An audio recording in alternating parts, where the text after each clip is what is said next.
You are fucking poor. But whose fault is it? Are the communists right in saying that it is the fault of the monopoly man? Maybe it is God doing his classical cosmic fuckery. Or perchance the beast within is to blame. Let's find out. This communist doofus, for example, says that poverty is a necessary byproduct of profit.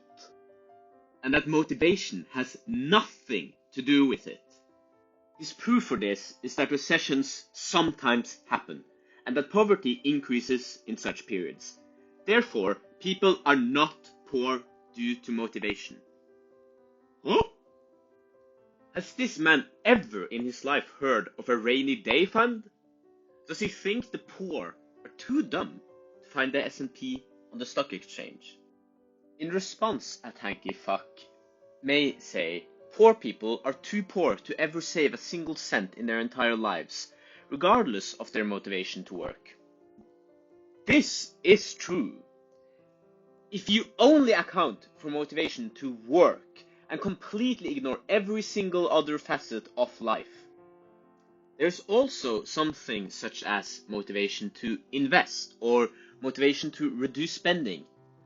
A tanky may then say that people are already living so bare bones there is no more room to save, motivation or not. This is in fact wrong. Here is the math. So, wages and costs vary across the United States. So I'm going to use someone in Chicago working at the venerable institution of Mickey D's as an example to get concrete numbers. The minimum wage here would be $15.8 per hour. Say that you work full-time, this would mean $32,864 per year. Net pay would be $26,539 after accounting for tax. So, get this, the average American spends $4,105 on food per year. Now surely, there is no way to reduce this. Hallelujah, hallelujah, hallelujah, hallelujah. So, if you're poor, maybe do not eat expensive food like meat. Personally, as a student in a more expensive country, I spend like 2K max. You should also never eat out. And if you do either of these things, your poverty is partly your fault.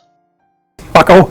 Next post. A studio apartment on average in Chicago costs $1,325 per month. We can use this number directly, but it is worth mentioning that if you are working for minimum wage, maybe you should live somewhat below average. So, let's get into commute.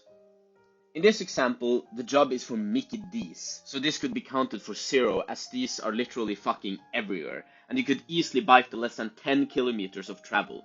You fat fuck. But even if you have to pay anything, you could get a transit card for just $75 a month. So now, the category of clothes and hygiene. Hot take, if you are poor, you should buy used clothes, and not very often. Also, wasting money on fancy shampoos and hair gel and la-di-da bullshit of the sort is not a human right.